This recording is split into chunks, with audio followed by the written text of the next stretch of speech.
السلام علیکم ورحمۃ اللہ وبرکاتہ۔ محترم ناظرین، حضرت نواس ابن سمعان رضی اللہ عنہ فرماتے ہیں کہ رسول اللہ صلی اللہ علیہ وسلم نے ایک دن صبح کے وقت دجال کا تذکرہ فرمایا، اور تذکرہ فرماتے ہوئے بعض باتیں اس کے متعلق ایسی فرمائی کہ جن سے اس کا حقیر اور ذلیل ہونا معلوم ہوتا تھا کہ اس کا فتنہ سخت اور عظیم ہے۔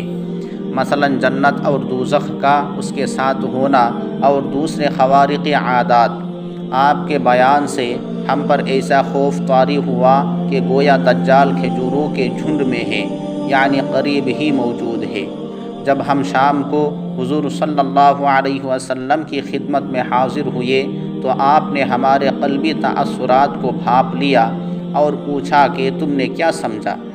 ہم نے عرض کیا کہ آپ نے دجال کا تذکرہ فرمایا اور بعض باتیں اس کے متعلق ایسی فرمائی جن سے اس کا معاملہ حقیر اور آسان معلوم ہوتا تھا، اور بعض باتیں ایسی فرمائی جن سے معلوم ہوتا ہے کہ اس کی بڑی قوت ہوگی، اس کا فتنہ بڑا عظیم ہوگا۔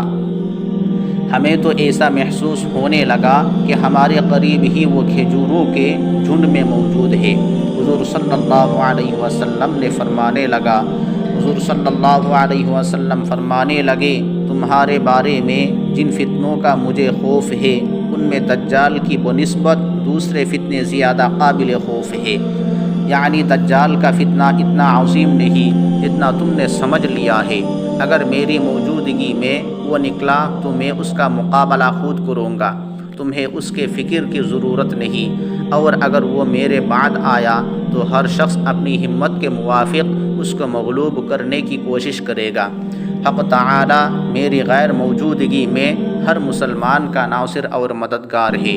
اس کی علامت یہ ہے کہ وہ نوجوان سخت پیچیدار بالوں والا ہے، اس کی ایک آنکھ اوپر کو ابری ہوئی ہے اور دوسری آنکھ سے کانا ہے، جیسا کہ دوسری روایات میں ہے۔ اور اگر میں اس کی قبیح صورت میں اس کو کسی کے ساتھ تشبیہ دے سکتا ہوں تو وہ عبد العزیٰ ابن قطن ہے۔ یہ زمانہ جاہلیت میں بنو خزاعہ قبیلہ کا ایک بد شکل شخص تھا۔